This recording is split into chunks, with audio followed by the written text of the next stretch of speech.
So see, yesterday's lecture we have completed all the basics related to biology. म्हणजे आपल्याला 11 science मध्ये जे काही बेसिक लागणार आहे त्याचा एकदम त्याचा फक्त एक इंट्रोडक्शन पार्ट आपण लास्ट 2 लेक्चर्स मध्ये बघितले. तर जसं आपण चॅप्टर सुरू करणार आणि पुढे पुढे जाणार आहे, डेली नवीन काही ना काही तुम्हाला शिकायला भेटणारच आहे. सो आज आपण आपल्या पोर्शनचा पहिला चॅप्टर, सो तुमच्या नीटच्या जर्नीचा पहिला चॅप्टर आपण स्टार्ट करतोय. आणि चॅप्टर स्टार्ट करताना तुम्हाला एक आयडिया अशी द्यायची की we are going to refer to text books. सगळ्यात पहिला तर बोर्ड टेक्स्ट बुक जे आपण महाराष्ट्र स्टेट बोर्डची बघणार आहे, ज्याचा 11चा पोर्शन आपण कॉलेजसाठी प्रिपेअर करतोय. Along with that NEET examination साठी जी सीबीएसई बोर्डची टेक्स्ट बुक आहे, that is NCERT text book. मी कुठलाही चॅप्टर शिकवताना हे दोन्ही टेक्स्ट बुक रेफर करून एक कॉमन नोट्स देणार आहे. सो तुम्हाला कन्फ्युज व्हायची गरज नसणार आहे की आता कुठली पुस्तक वापरायची आहे, नंतर परत नीटसाठी वेगळं वाचायचं आहे का, असं काहीच नाही. आपण एकाच वेळेला दोन्ही टेक्स्ट बुक रेफर करून, रेफरन्स बुक रेफर करून एक परफेक्ट नोट्स देणार आहे. त्याच्यामुळे तुम्ही फक्त ते नोटबुक मधले नोट्स जरी वाचला ना, that is more than enough. You can easily score out of that. So आजचा आपला जो चॅप्टर आहे ना, आपल्या Maharashtra state board text book मध्ये 14th चॅप्टर आहे, ह्युमन न्यूट्रिशन. आणि ह्युमन न्यूट्रिशन हाच चॅप्टर एनसीईआरटी टेक्स्टबुक जे आहेत, एनसीईआरटी टेक्स्टबुक 2 व्हॉल्यूम मध्ये येतात, 11th and 12च्या. 11च्या पार्ट 1 टेक्स्टबुक मध्ये 16th chapter digestion and absorption आहे. फक्त चॅप्टरचं नाव वेगळं आहे, आत कंटेंट सेम आहे. एनसीईआरटी पेक्षा स्टेट बोर्ड म्हणून थोडासा एक्स्ट्रा दिलेला आहे. सो आपण सगळं ओव्हरऑल पेरिफेरी स्टडी करत करत या चॅप्टर मध्ये पुढे जाणार आहे. सो बघा, सगळ्यात पहिला हा जो चॅप्टर आहे human nutrition. What do you mean by nutrition? तुम्हाला काय वाटतं न्यूट्रिशन म्हणजे काय? बोला, काय वाटतं न्यूट्रिशन म्हणजे तुम्हाला? एनीवन? अजून any different idea? Meaning of nutrition? बरं, या चॅप्टर मध्ये आपण कुठला सिस्टम स्टडी करणार आहे ह्युमन बॉडी मधला, ते काय वाटतं? Digestive system. Digestive system study करणार आहे. सो बघा, या चॅप्टर मध्ये आपल्या ह्युमन बॉडी मधले जे 13 सिस्टम आपल्या पोर्शन आहे, त्यापैकी पहिला सिस्टम, मोस्ट इम्पॉर्टंट सिस्टम आपण स्टडी करणार आहे डायजेस्टिव्ह सिस्टम. मग न्यूट्रिशन आणि डायजेशन याचा रिलेशन काय? खूप जणांचा गैरसमज असा असतो की न्यूट्रिशन म्हणजे फूड. न्यूट्रिशन म्हणजे फूड नाहीये, खूप डिफरंट मिनिंग आहे. फक्त फूड म्हणजे न्यूट्रिशन असतं तर खूप सोपा झाला असता चॅप्टर, तसा नाहीये. सो या चॅप्टर मध्ये आपण पूर्ण ह्युमन न्यूट्रिशन, आपण जे फूड खातो त्या फूडची जर्नी, ज्याला आपण खातो ना, आपल्या माउथ पासून ज्याला ती जर्नी स्टार्ट होते, पूर्ण बॉडीमध्ये ते फूड कुठे जातो, कसा जातो, काय फिजिओलॉजी आहे, हे सगळं आपण स्टडी करणार आहे. So looking at NEET examination, जर तुम्ही नीटचा वेटेज बघितला ना, तर या चॅप्टर मधून नीट एक्झामिनेशन मध्ये राऊंड अबाउट 4 to 5 क्वेश्चन्स येतात. 4 to 5 क्वेश्चन्स येणार आहेत. म्हणजे नीट एक्झाम साठी या चॅप्टरचा वेटेज जो आहे तो 16 to 20 मार्क्स पर्यंत व्हॅरी करू शकतो. सो बायोलॉजी मधले आउट ऑफ 360 मार्क्स पहिले 20 मार्क आपण पुढच्या काही दिवसात परफेक्ट करणार आहे. आणि असं परफेक्ट करणारे ज्याला हा चॅप्टर संपत येईल ना, तुम्हाला पोटाचा डॉक्टर झाल्यासारखं वाटतं. लुकिंग ऍट डायजेस्टिव्ह सिस्टम, तुम्हाला सगळ्या गोष्टी परफेक्ट येणार आहेत. इतकं डिटेल आपण या चॅप्टर मध्ये जाणार आहे. आता तुमच्यासाठी ना एक्झामिनेशन मध्ये एक चेंज असणार आहे. आतापर्यंत या वर्षापर्यंत नीट एक्झामिनेशन एक होती, जे ऑल इंडिया सगळ्या मेडिकल सायन्सच्या ऍडमिशनला देत होतो. एम्स एक्झाम स्वतःची एक एक्झाम घेणार आहे पुढच्या वर्षापासून, INI CET नाव त्याला देणार आहे. त्याच्यामध्ये जरी आलं तर वेटेज एवढंच असणार आहे. सो या चॅप्टरचा मॅक्झिमम वेटेज जो आहे तो 16 to 20 मार्क्स फॉर नीट. आणि बोर्ड एक्झाम किंवा तुमची जी अॅन्युअल एक्झाम असणार आहे 11ची, त्याच्यामध्ये याचा वेटेज 10 मार्क्सच्या आसपास आहे. आपल्याला थिअरीच्या मार्क्सचा वेटेज काही घेणं देणं नाही, कितीही आलं तर आपल्याला लिहिता आलं पाहिजे. मग बघा, या चॅप्टर मध्ये आपण सगळ्यात पहिला स्टार्ट करणार आहे इंट्रोडक्शन. आणि कधीही बघा, पहिला कन्सेप्ट स्टार्ट करताना मी हेडिंग असंच देणार आहे, इंट्रोडक्शन अँड बेसिक्स म्हणणार आहे. बेसिक्स म्हणजे काय? Related to human nutrition, related to our digestive system. आपण जे काही 8, 9, 10 आणि 10 स्टँडर्ड मध्ये शिकलो तो पार्ट पण आपण रिवाइज करणार. And along with that will go ahead. So introduction मध्ये आपल्या पोर्शनची पहिली डेफिनेशन, येणार आहे, that is life processes. Life processes. आठवते 10th स्टँडर्डचा चॅप्टरच होता तुम्हाला, पार्ट 1 आणि part 2, life processes part 1, life processes part 2.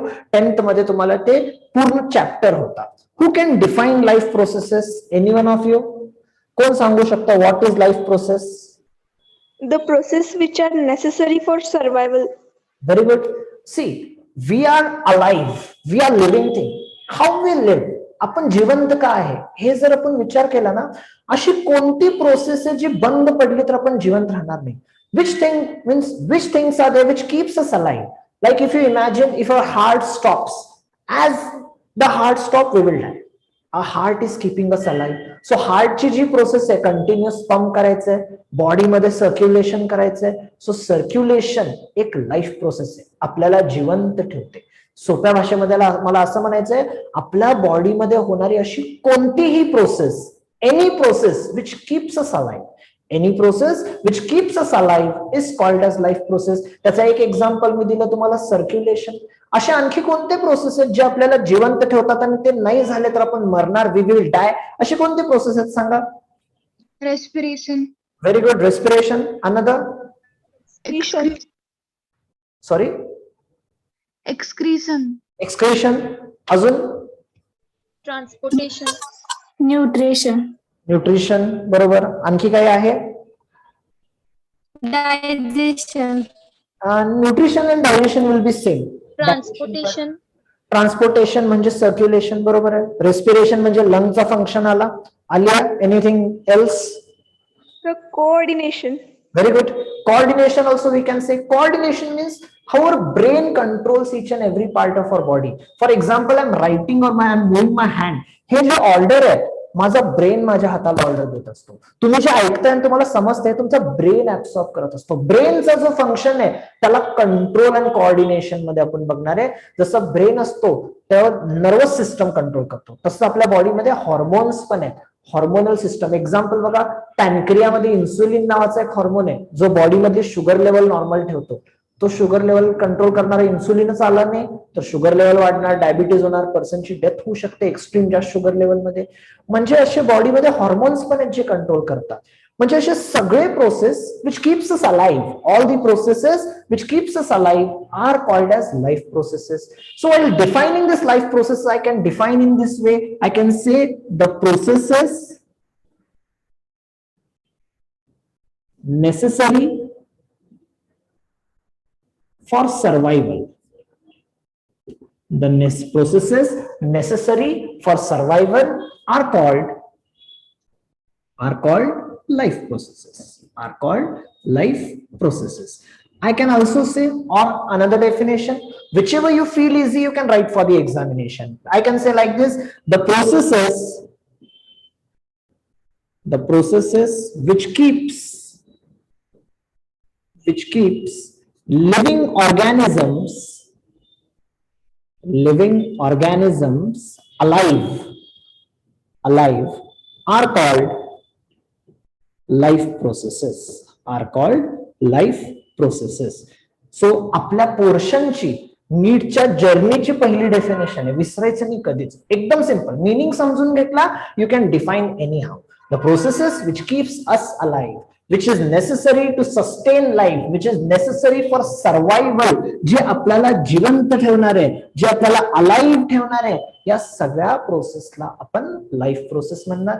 We can give some examples. As you say, I can say circulation. Circulation जो आहे आपल्या हार्ट पासून कंट्रोल होणारी प्रोसेस आहे, बॉडीमध्ये पूर्ण ब्लड तो फिरवत असतो. Second process I can say respiration. Respiration, breathing will come, everything will come in that way. Third, I can say excretion. Fourth, I can say nutrition, which will include digestion, nutrition. I can say control and coordination. Control and coordination मध्ये दोन part येतात, hormonal पण येतो, nervous system पण होतो, etcetera. All these process together keeps us alive. यापैकी एक जरी प्रोसेस बंद पडली, समजा एक्सक्रिशन नाही झालं, किडनी फेल होणार, पर्सनची डेथ होणार. रेस्पिरेशन नाही झालं, लंग फेल होणार, पर्सनची डेथ होणार. Means if any of this process will not happen, the person will die. आणि जिवंत ठेवण्यासाठी जे कंपल्सरी लागणारे प्रोसेस आहेत, they are called as life processes. आणि इथं आपल्या या चॅप्टरच्या जर्नीची सुरुवात होते. सगळ्यांना ही डेफिनेशन आणि त्याचे एक्झाम्पल्स क्लिअर आहेत? Yes, sir. Yes, sir. आता मला सांगा, हे जे सगळे प्रोसेस आहेत, कुठले? सर्क्युलेशन आहे, एक्सक्रिशन आहे, रेस्पिरेशन आहे, न्यूट्रिशन आहे, हे सगळे प्रोसेस आपल्या बॉडीमध्ये होत असतात. प्रोसेस म्हणजे काम आहे, आपल्या बॉडीमध्ये काम होत असतो. And whenever the processes are happening in our body requires energy. Our body requires energy. म्हणजे सगळे प्रोसेस, सर्क्युलेशन पासून कोऑर्डिनेशन पर्यंत, इव्हन याच्यामध्ये रिप्रोडक्शन पण येणार आहे, जे आता मी घेतलं नाहीये. आता इमॅजिन असं करा की सकाळी तुम्ही झोपेतून उठलाय, तुम्हाला नाश्ता, चहा, कॉफी, जेवण काहीच नाही दिलं आणि तुम्हाला पूर्ण घर स्वच्छ करायचं काम लावलं. तुम्ही करू शकता, काही लोक करतात, पण कंटिन्यू तुम्ही ते 2 तास काम केलं, दुपारी पण जेवण नाही दिलं आणि म्हटलं की परत पूर्ण घर पुसून काढायचं आहे, भांडे पण धुवायचे आहेत, कपडे पण धुवायचे आहेत. अशा लोक आपण इरिटेट व्हायला लागतो, आपण काम करत नाही का? आपल्याला एनर्जी भेटत नाही. आणि आपल्याला जी एनर्जी हवी असते ते कशामधून भेटते? काय केल्यावर एनर्जी भेटणार हे सगळं काम करण्यासाठी? Food खाल्ल्यावर. फूड खाल्ल्यानंतर एनर्जी भेटणार. सो आपल्या बॉडीमध्ये हे जे सगळे प्रोसेस आहेत, हे सगळे प्रोसेस होण्यासाठी आपल्याला लागते एनर्जी. सगळे प्रोसेस होण्यासाठी आपल्या बॉडीमध्ये आपल्याला लागणारे एनर्जी. आणि we know in any animal, plant, biological energy form is ATP. Biological energy form is ATP. हा कॉर्नर क्वेश्चन येऊ शकतो एमसीक्यू क्वेश्चन मध्ये. Who can tell full form of ATP? Adenosine triphosphate. Adenosine triphosphate. ह्याचं structure वगैरे आपण सगळं बघणार आहे. Adenosine triphosphate. जसं आपल्याकडे करन्सी मध्ये आपण रुपीज म्हणतोय, तसं बॉडीची एनर्जी करन्सी जी आहे ती एटीपी असणार आहे. आणि ही जी एनर्जी असणार आहे ते आपल्याला भेटणार आहे आपण जे फूड खातो त्याच्यामध्ये. So we get energy from the food we eat. आणि आपण फूड मध्ये काय खातो, what we eat as a food. Biological components of फूडला काय नाव देणार? Nutrient. Sorry, Carbohydrate, fats, lipids. Carbohydrate, fats, lipids. बरोबर Vitamins, minerals. बरोबर. Any other idea? Water. Water. Okay, ठीक आहे. आता बघा, तिथं जायचंय, तिथं जायच्या आधी परत एकदा रिव्हिजन मध्ये मी तुम्हाला सांगतो की आपण या चॅप्टरचा सगळ्यात पहिला बेसिक पार्ट बघतोय, डेफिनेशन्स पासून स्टार्ट करतोय. डायजेस्टिव्ह सिस्टम कडे जायच्या आधी life process. Life process means the process which is necessary for survival. Process which is necessary for all living organism to keep them alive. जिवंत राहण्यासाठी कंपल्सरी लागणारे प्रोसेस, लाईफ प्रोसेसेस कोणते? Circulation, respiration, excretion, nutrition, असे खूप सारे processes आहेत. आणि सगळे प्रोसेस होण्यासाठी आपल्याला लागते एनर्जी. आणि एनर्जी आपल्याला भेटतं from the food we eat. आणि फूड काय खातो तर कॉमन लँग्वेज मध्ये जर तुम्ही एखाद्या आर्ट्स किंवा कॉमर्सच्या स्टुडंटला विचारला की तू काय खातो, तो म्हणणार मी चपाती खातो, भाकरी खातो, डाळ खातो, भात खातो. पण आपण कॉमर्सचे स्टुडंट नाही, आपण सायन्सचे स्टुडंट आहे. सो आपल्याला सायंटिफिक व्ह्यू बघायला पाहिजे. We eat different components like carbohydrates, proteins, vitamins, fats, minerals. आपण ह्या सगळ्या गोष्टी खातो. नो डाऊट आपण पण चपाती खातो, पण चपातीमध्ये कार्बोहायड्रेट असतं.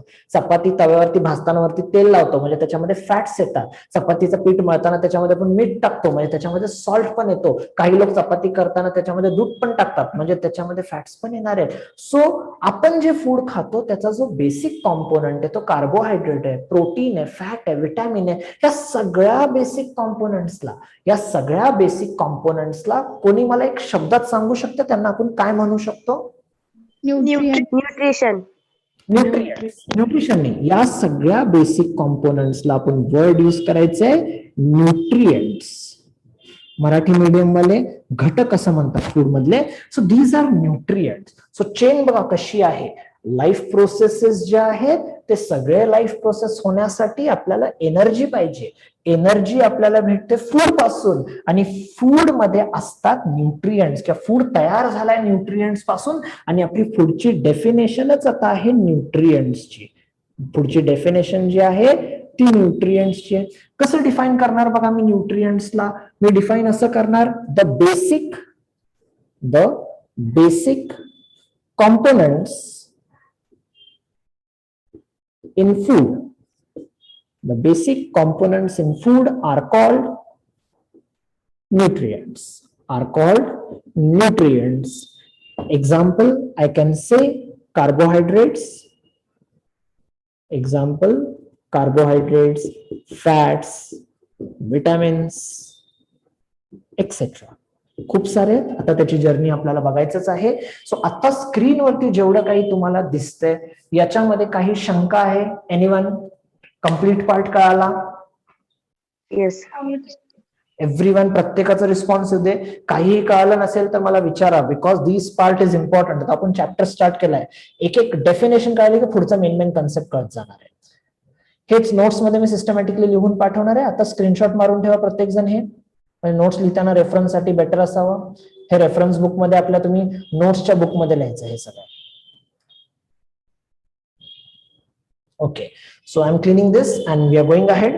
आता बघा आपण बघितलं की लाईफ प्रोसेस म्हणजे काय. लाईफ प्रोसेस साठी एनर्जी लागते. एनर्जी आपल्या बॉडीमध्ये एटीपी फॉर्म मध्ये असते. लाईफ प्रोसेसचा एक्झाम्पल एक एमसीक्यू कव्हर होतो. एटीपीचा फुल फॉर्म दुसरा एमसीक्यू कव्हर होतो. Food is made up of nutrients तिसरा एक्झाम्पल कव्हर होतो. आणि न्यूट्रिएंट्सचे एक्झाम्पल म्हणजे एवढ्या एका स्क्रीनवरती आता आपल्याकडे 3-4 एमसीक्यू कव्हर झाले. सो नीट मध्ये यापैकी एखादा जर बेसिक क्वेश्चन आला तर आपल्याला लिहिता आलं पाहिजे. नाउ सी आफ्टर दिस, आता आपण बघितलं न्यूट्रिएंट्स काय असतात. Nutrients are basic components of food. Now we are going to study in detail की नेमकं न्यूट्रिएंट्स कशापासून तयार होतात, न्यूट्रिएंट्सला क्लासिफाय कसं करणार. So my next heading in this chapter is classification of nutrients. Classification of nutrients म्हणजे न्यूट्रिएंट जेवढे पण आहेत त्यांना आपण क्लासिफाय करून स्टडी करणार आहे. मी चार्ट मेथड मध्ये तुम्हाला दाखवतो की आपण न्यूट्रिएंट्सला कसं क्लासिफाय करणार आहे, म्हणजे इझिली लक्षात ठेवायला सोपं जाईल. आपण न्यूट्रिएंट्सला 2 डिफरंट मेथड्स मध्ये क्लासिफाय करतोय. सो मी हेडिंग घेणार आहे nutrients which I am going to classify.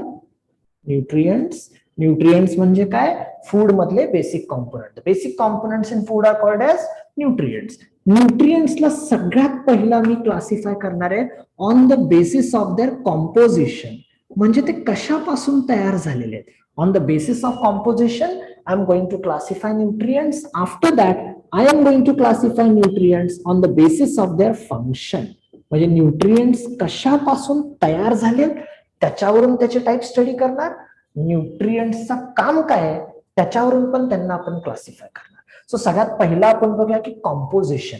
Depending upon composition nutrients are mainly of 2 types. Nutrients are mainly of 2 types. One is organic nutrients. Organic nutrients. What will be the other? Inorganic. Inorganic. Second one will be inorganic nutrients.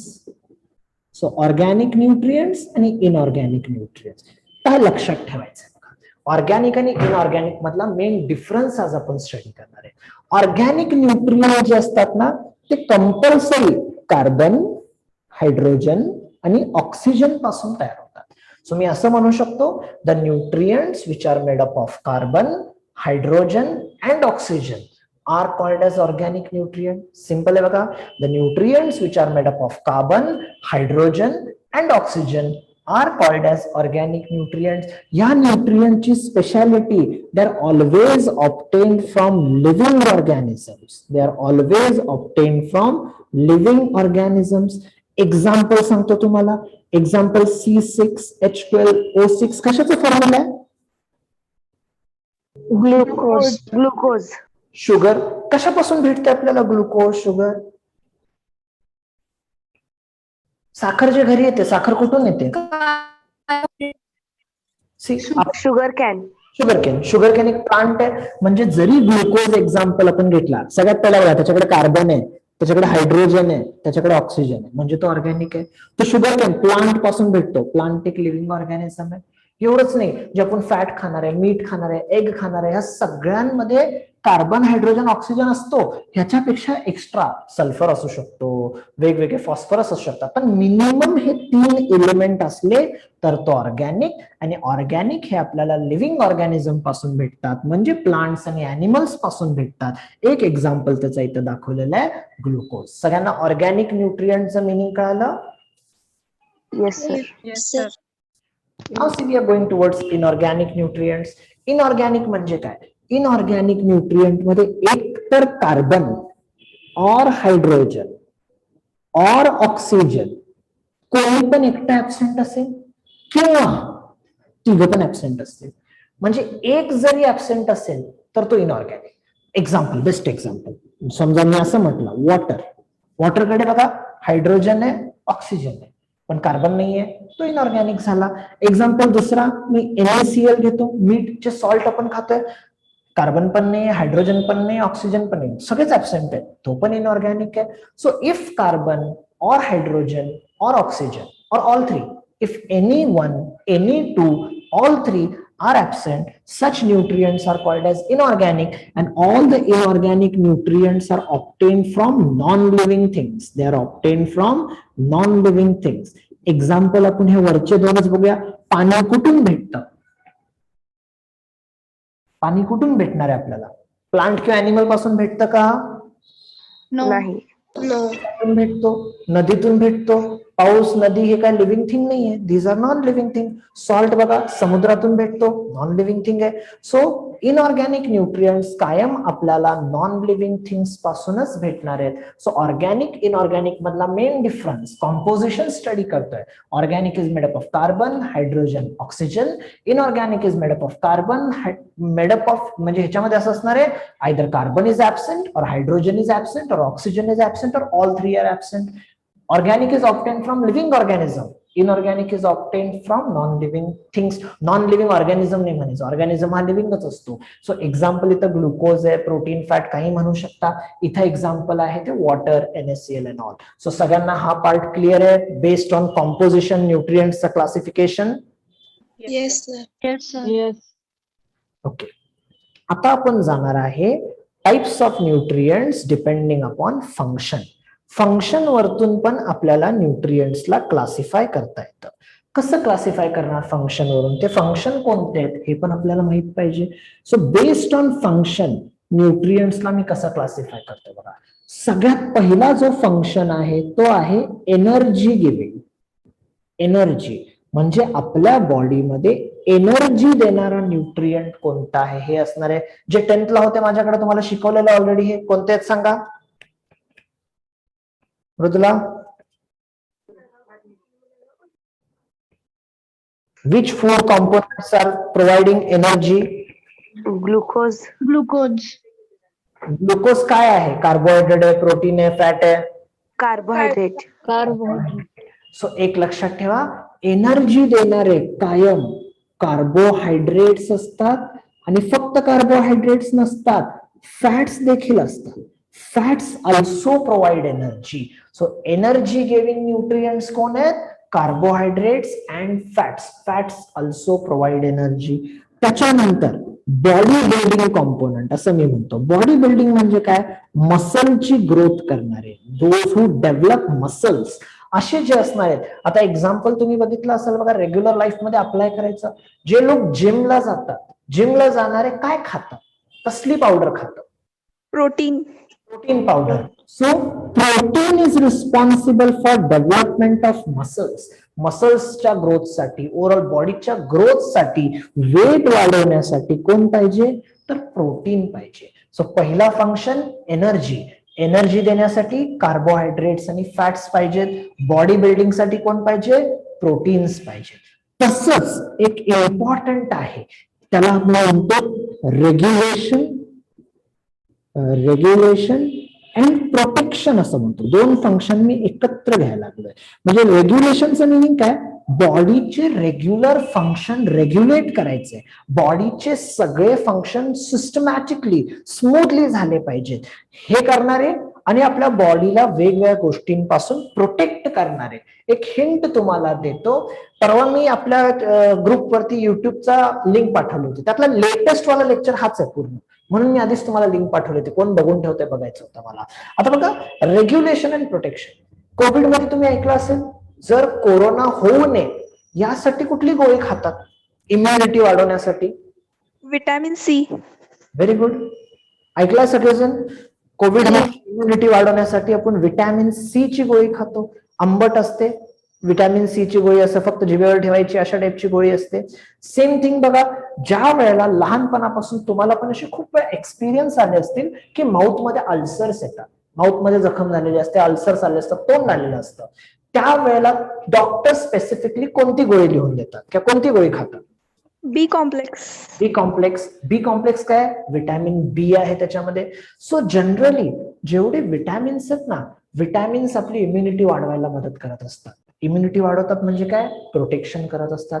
Even vitamins, जसं की ulcer झालेलं आहे म्हणजे आपली skin आतमधून cut झाली आहे, ते हील करायचंय, त्याला रेग्युलेट करायचंय, नॉर्मल करायचंय. म्हणजे vitamins are responsible for regulation. Along with vitamins minerals पण असतात. मिनरल्स म्हणजे काय? कार्बन, हायड्रोजन, ऑक्सिजन सोडून राहिलेले जेवढे एलिमेंट्स आहेत, जसं की सोडियम आहे, कॅल्शियम आहे. बोन स्ट्रॉंग करण्यासाठी आपण कॅल्शियम, दूध पिल्यावर कॅल्शियमने बोन स्ट्रॉंग होतं. Calcium is a mineral. Strong होणार म्हणजे काय? रेग्युलेट पण करणार, बॉडीला प्रोटेक्शन पण देणार. विटॅमिन सी ची जर तुम्ही गोळी बघितला तर ती प्लेन विटॅमिन सी नसते, त्याच्यामध्ये आणखी एक एलिमेंट असतो. कोणता असतो माहितीये? एनीवन? खाल्लाय कधी विटॅमिन सी? त्याच्यावर लिहिलेलं असतं विटॅमिन सी अलॉंग विथ काय असतं? बोला, चुकलं. Zinc. Zinc. Very good. Zinc एक एलिमेंट आहे. सो जेवढे एलिमेंट्स आहेत ना, हे एलिमेंट्सला आपण मिनरल्स म्हणणार आहे. So these are the types of nutrients based on function, जे शॉर्टकट लक्षात ठेवण्यासाठी तुम्हाला डायरेक्ट चार्टच काढून दाखवलेला आहे. मी नोटबुक मध्ये कसं करणार? हेडिंग देणार क्लासिफिकेशन ऑफ न्यूट्रिएंट्स, त्याच्यामध्ये ए हेडिंग येणार types of nutrients on basis of composition. मग नंबर 1 ऑर्गॅनिक न्यूट्रिएंट, त्याची डेफिनेशन बघणार, एक्झाम्पल बघणार. Number 2 inorganic nutrient, definition, example. मग आपण येणार B types of nutrients based on function. मग 1, 2, 3 हे बघणार, त्याच्या खाली हे शॉर्टकट चार्ट काढणार. एक्सप्लेन करताना शॉर्टकट चार्टच मी तुम्हाला एक्सप्लेन केलेला आहे. Everyone got it? आतापर्यंत झालेला पार्ट क्लिअर आहे? Yes sir.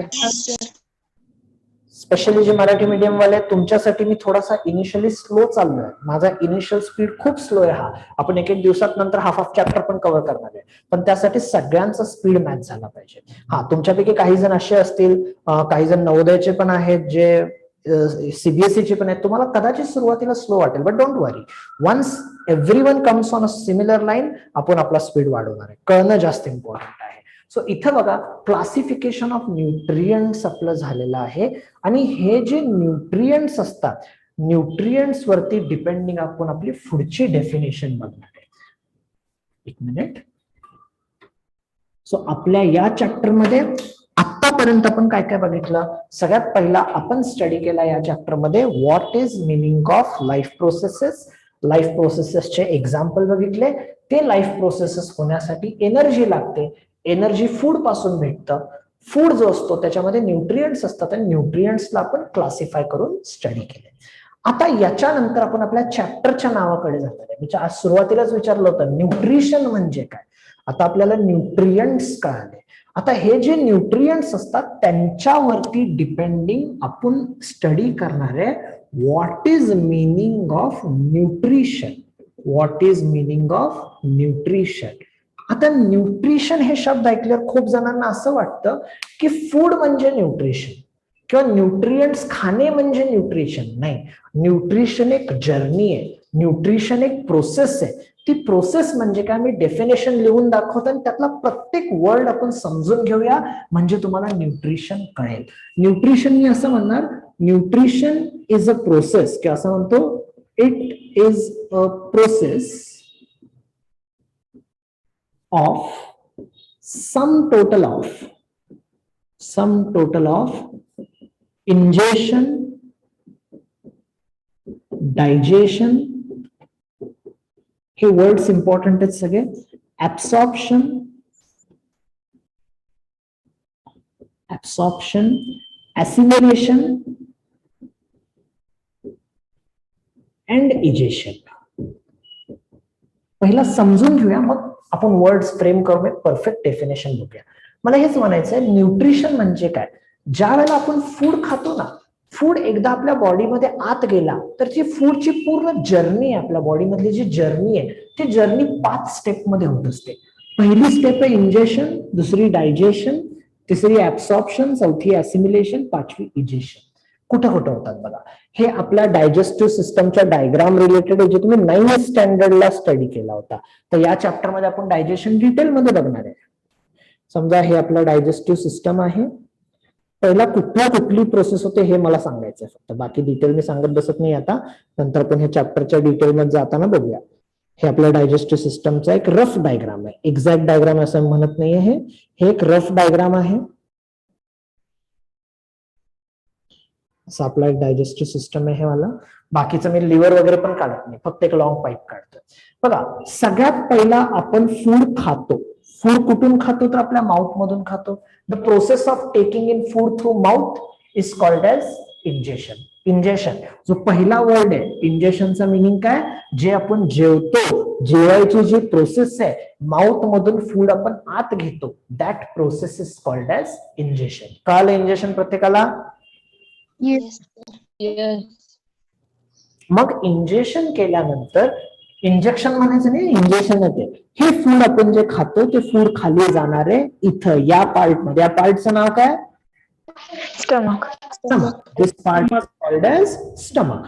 स्टमक मध्ये हे फूड जाऊन ना पूर्णपणे मिक्स होणार आहे. मोठा फूड क्रश होणार आहे, छोटा होणार आहे. आपण डेफिनेशन बघणार आहे हे सगळे काय असतात. मग इथं जो खालेला फूड असतो ना, तो पूर्ण फूड डायजेस्ट होतो, पचतो.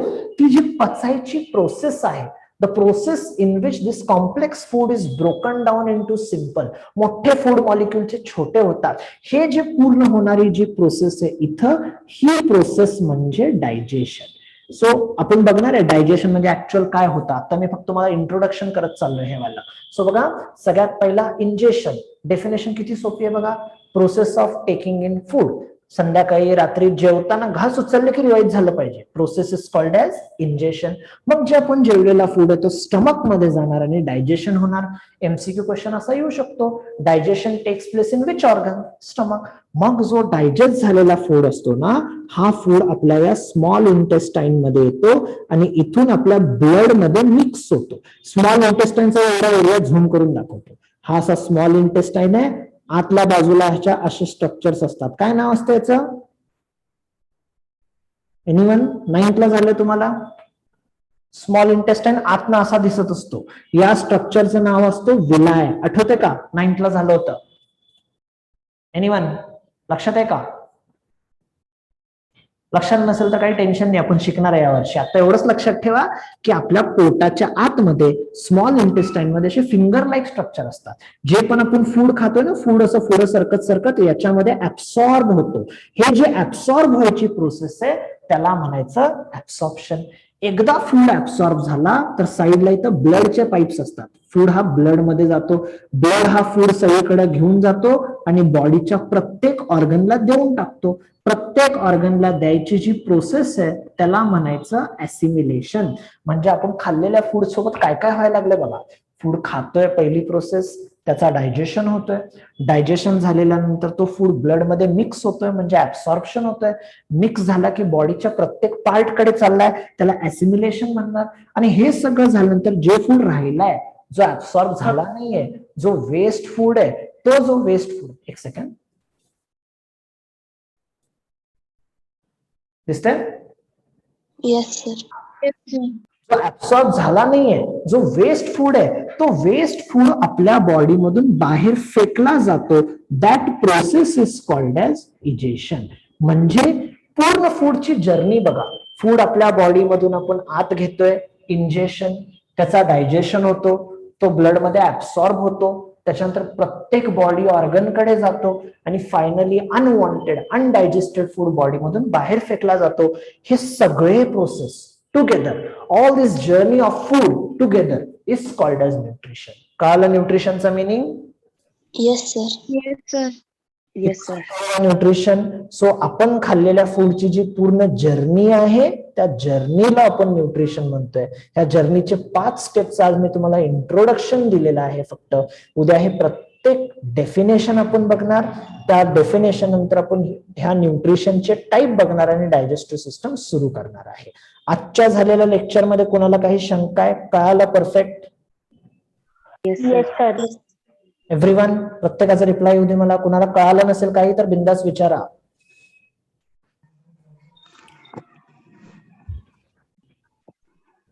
Sure? Yes, sir. Yes. Okay. So आजचा लेक्चर इथे थांबवतोय. कालचे आणि आजचे दोन्ही नोट्स आज मी इव्हनिंगला तुम्हाला पाठवतो. ह्याचा तुम्ही स्क्रीनशॉट मारून ठेवला. ते फक्त नोट्स लिहिताना रेफर करा. कसं असतं ते नोट्स पाठवल्यानंतर लिहायचंय. आणि कमिंग सॅटर्डेला जेवढे नोट्स लिहिलेले असतात त्याचं स्कॅन करून पीडीएफ तयार करायचं आणि मी गुगल क्लासरूम वरती एक लिंक पाठवेल. त्याच्यावरती ते नोट्स अपलोड करायचे. मी इथे चेक करणार आहे सगळं बरोबर लिहिलंय का ते. ठीक आहे. थांबूया. Have a good day.